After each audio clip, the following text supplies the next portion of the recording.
Subscribe now and press the bell icon. Never miss an update. Hello दोस्तों, आप सबका स्वागत है फिर से आपके अपने YouTube channel all in one education centre में। दोस्तों, आज के इस वीडियो में हम बात करेंगे सर्वांग समता एवं समरूपता के बारे में। तो यह डीएलएड द्वितीय सेमेस्टर का टॉपिक है। इसके अलावा आप फर्स्ट सेमेस्टर या तृतीय सेमेस्टर या चतुर्थ सेमेस्टर में इससे मिलते जुलते कुछ सवाल जरूर देखने को पाएंगे, इसलिए ये वीडियो बिना स्किप किए हुए पूरा देखिएगा, चाहे आप किसी भी सेमेस्टर में हो। तो आइए हम इस पर बात करेंगे, जिसमें 6 बिंदु है। पहले हम सर्वांग समता के बारे में जानेंगे, उसके बाद हम समरूपता के बारे में जानेंगे। तो पहले हम जानते हैं सर्वांग समता होता है क्या। तो उसमें हम 6 बिंदु पहले बताएंगे और उसके बाद हम समरूपता पर आएंगे। तो पहले हम देखते हैं सर्वांग समता होता क्या है आखिर। सर्वांग समता उसे कहते हैं जब हम किसी ज्योमेट्रिकल कोई भी आकृति हो, वो मान लीजिए 2 आकृतियां हो और एक जैसी हो, देखने में एक जैसी हो, आकार उसका एक जैसा हो और एक दूसरे को पूरी तरह से ढक दे। अगर हम समतल पर किसी चीज को, एक आकृति को रखें, उसी आकृति के ऊपर हम अगर दूसरी आकृति रख दे तो दोनों एक दूसरे को ढक ले, और अगर वो एक दूसरे को पूर्णतः ढक लेते हैं, वही समझिए आप सर्वांग समता, यानी एक जैसे ही दिखने वाली आकृति होनी चाहिए, एक जैसी हो और बिल्कुल एक दूसरे को वो ढक ले। इनके एक दूसरे के ढकने को ही हम उसका अध्यारोपण भी कहते हैं।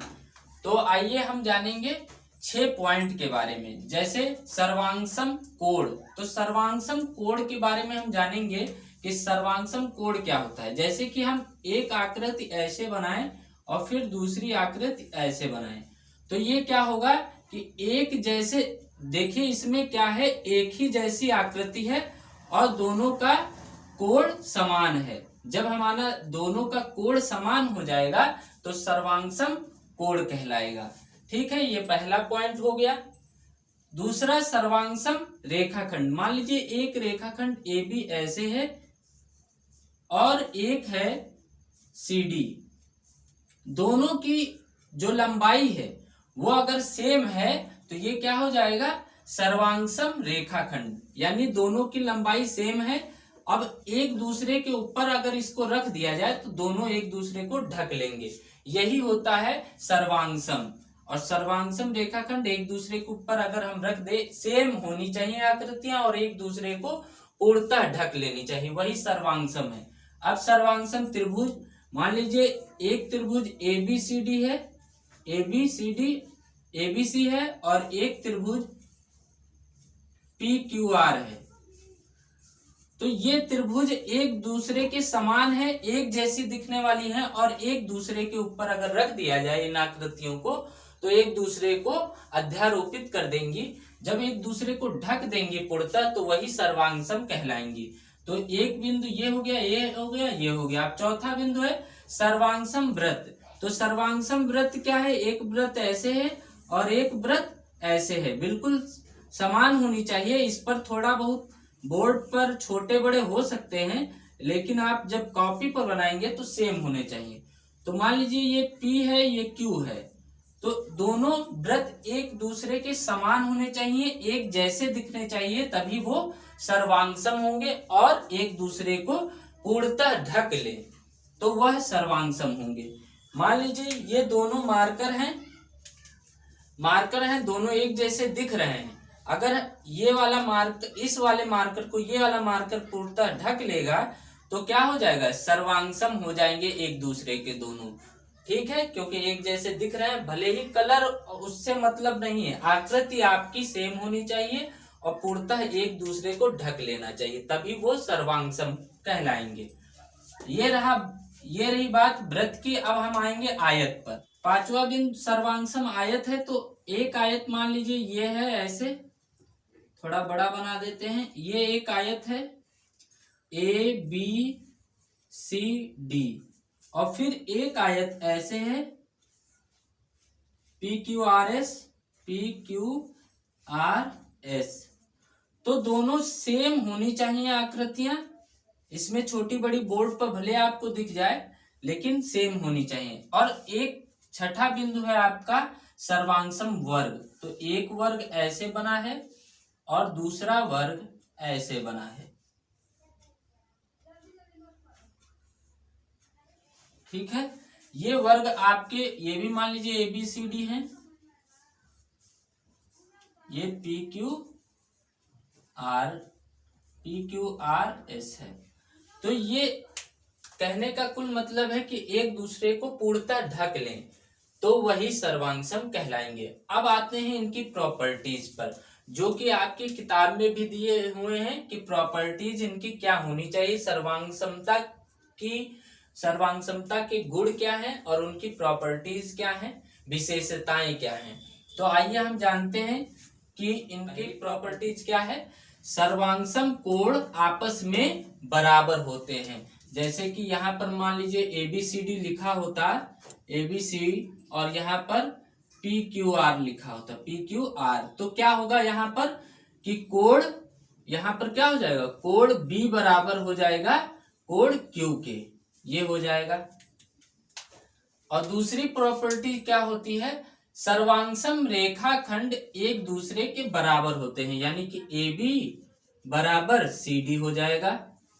एक प्रॉपर्टी ये हो गई, दूसरी ये, और तीसरी क्या है, सर्वांगसम त्रिभुज, जो सर्वांगसम त्रिभुजों का जो रेखाखंड है, जो योग है या फिर तीनों कोण हैं वो समान होते हैं, या फिर आप कह लीजिए कि त्रिभुज जो है एक दूसरे के बराबर होंगे, यानी कि त्रिभुज ABC इक्वल टू त्रिभुज PQR,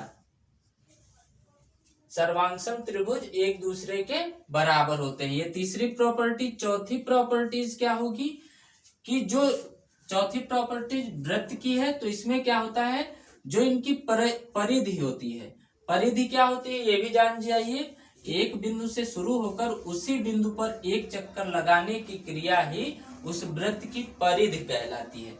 तो एक इसमें क्या होगा कि परिधि बराबर परिधि के हो जाएगा, दोनों, एक यहाँ पर भी परिधि ये भी माना हो गया, तो इसकी जो परिधि होगी इसके परिधि के बराबर होगी। और फिर क्या होगा, जो आपका वृत्त अर्धवृत्त होगा, तो इन दोनों के अर्धवृत्त आपस में समान होंगे। वृत्त के दो हो गए, और इनकी जो क्षेत्रफल, इनका जो क्षेत्रफल होगा वृत्त का, वो भी समान होगा। वृत्त में 3 पॉइंट हो जाएंगे, क्या क्या, परिधि बराबर होगी और अर्धवृत्त बराबर होगा और इनका क्षेत्रफल भी बराबर होगा।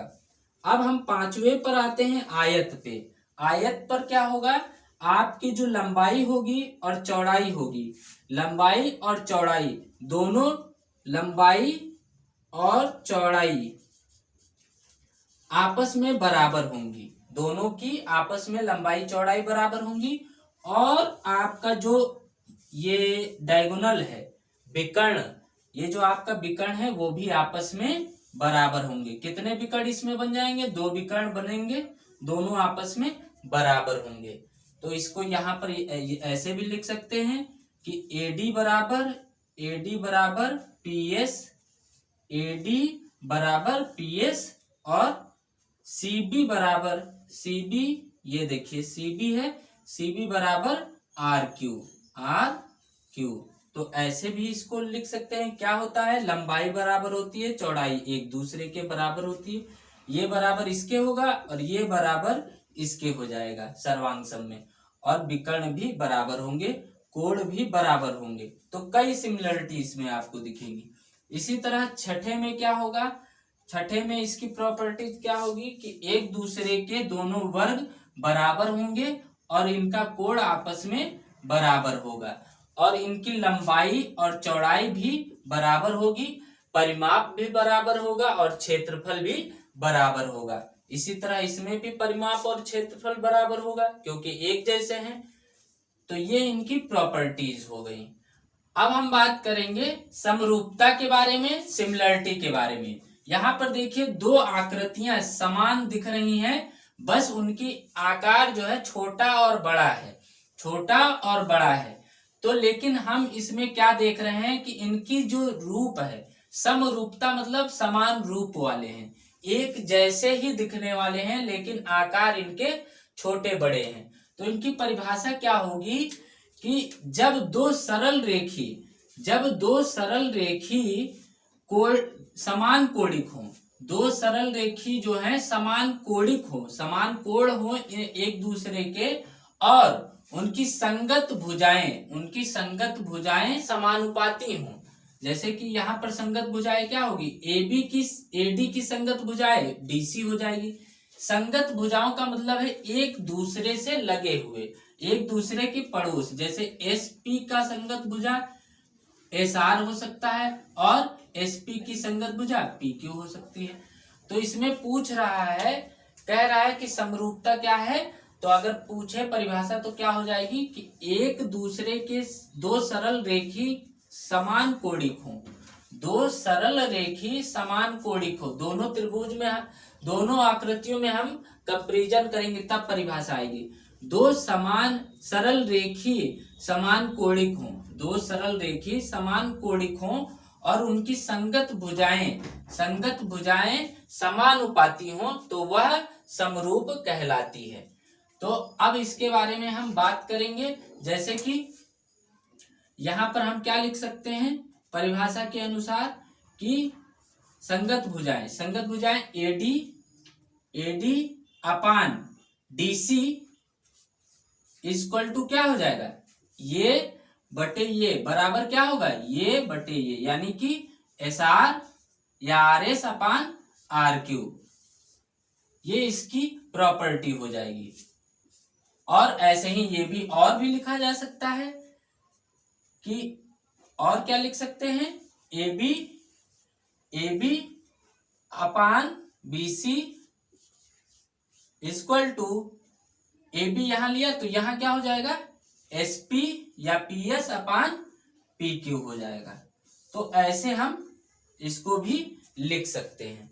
तो ये समरूपता के बारे में है। अब हम इस पर आधारित एक सवाल भी देखेंगे जो कि दिया हुआ है, आपके 2016 में पूछा गया ये प्रश्न है। तो चलिए, जैसा कि मैंने बताया था अभी वैसे ही इसको हम सॉल्व करेंगे। तो यहाँ पर आप देख रहे हैं दो आकृति सेम दिख रही है, एक है ए बी सी और एक है पी क्यू आर उसी के अंदर सेम आकृति है, लेकिन इसको क्या बोलेंगे, ये समरूपता या समरूप आकृति की है। समरूपता भी हमने समझा था, उसी आधार पर ये सवाल है। तो चलिए लगाते हैं। तो मैंने क्या बताया था कि जो संगत भुजाओं का जो समानुपात होता है वो बराबर होता है एक दूसरे के। तो A B upon B C equal to किसके हो जाएगा, संगत भुजाओं का समानुपात, इसके समानुपात ये हो जाएगा, यानी पी क्यू अपान क्यू आर, पी क्यू अपान क्यू आर, ये हो जाएगा। दूसरी प्रॉपर्टी क्या बनेगी, यहाँ पे दूसरी बन जाएगी AC अपान CB या BC, AC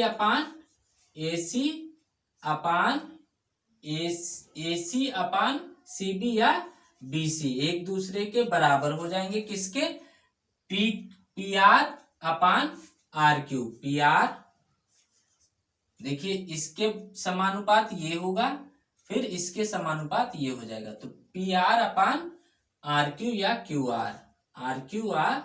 QR कोई भी लिख सकते हैं। तो अभी देखते हैं हम इसके मान निकालेंगे।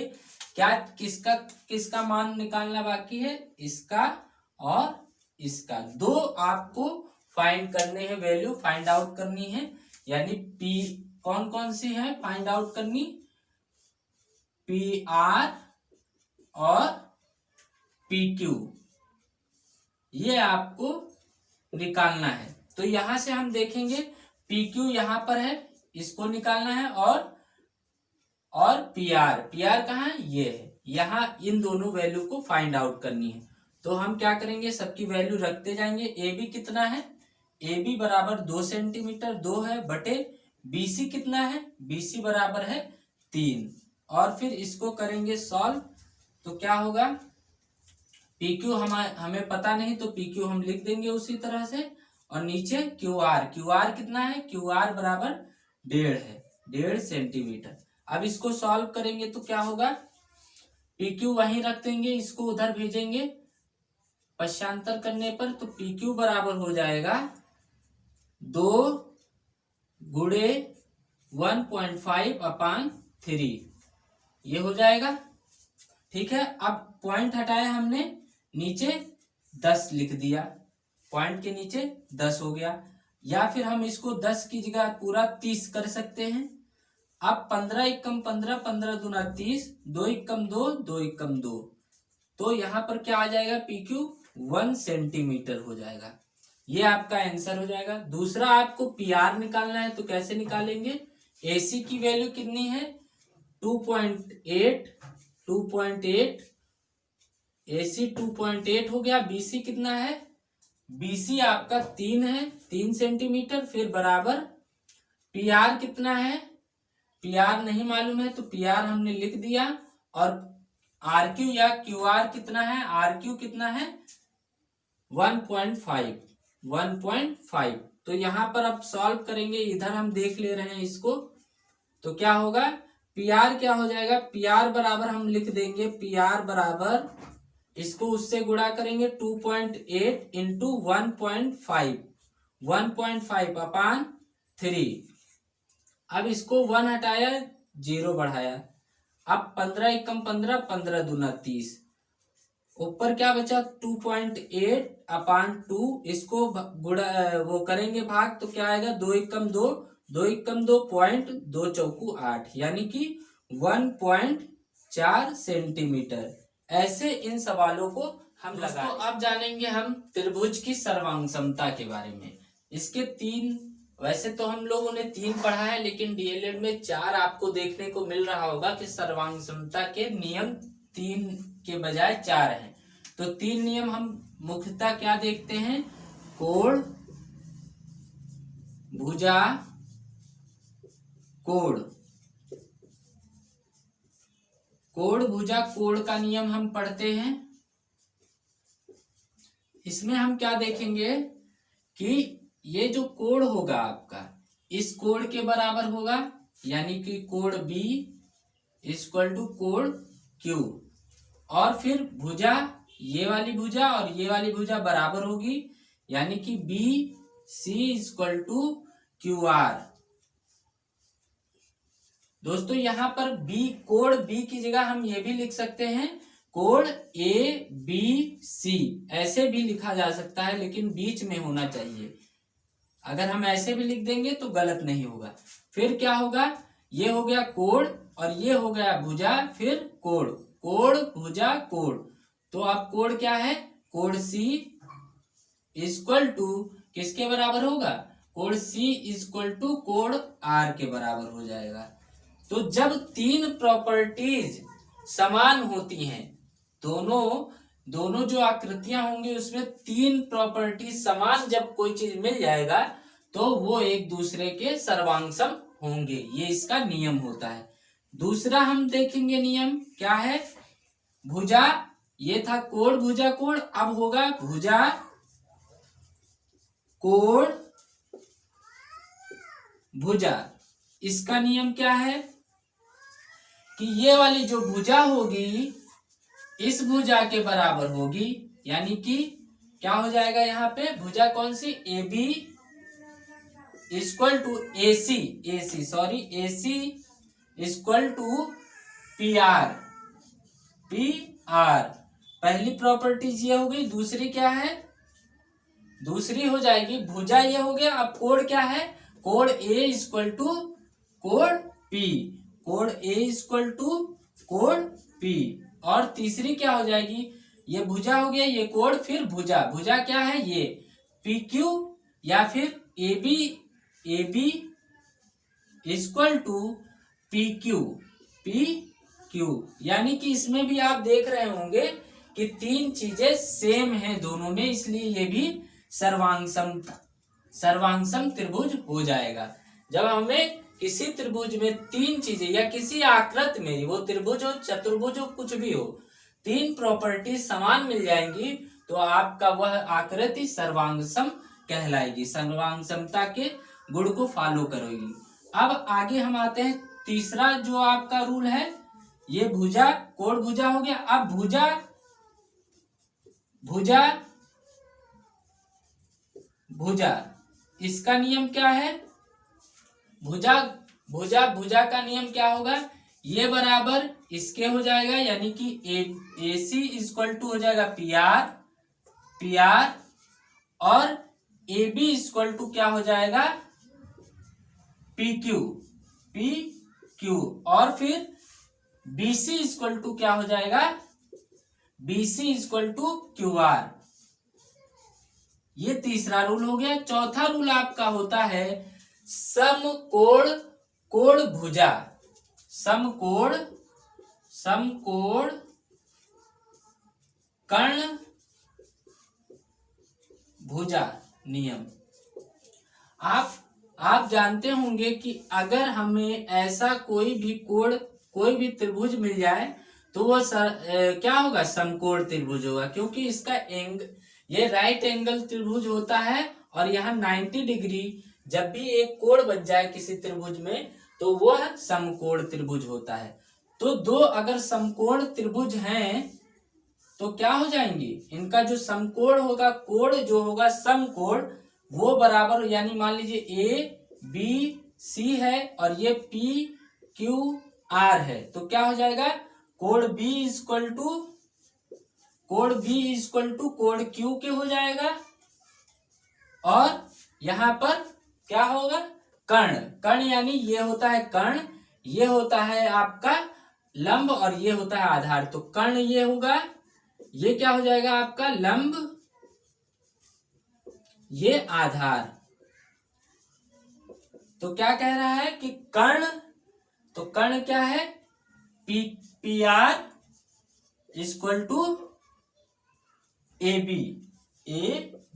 यहां पर कर्ण क्या होगा? ए बी, ए सी होगा, सॉरी ये बी यहां के लिए है, ए सी। तो ये हो जाएगा। और फिर भुजा क्या है? कोई भी आप एक भुजा ले लीजिए, आधार वाली लीजिए या लंब वाली, तो दोनों बराबर होंगी। तो क्या होगा? P Q equal to B C. तो ये आपके 4 रूल हो जाएंगे। तो कैसे आप समझेंगे कि कोई आकृति सर्वांगसम है कि नहीं? तो उसकी तीन चीजें आप सिमिलर दिखा दीजिए, बराबर दिखा दीजिए, तो आपका वह आकृति दोनों क्या हो जाएंगी? सर्वांगसम हो जाएंगी।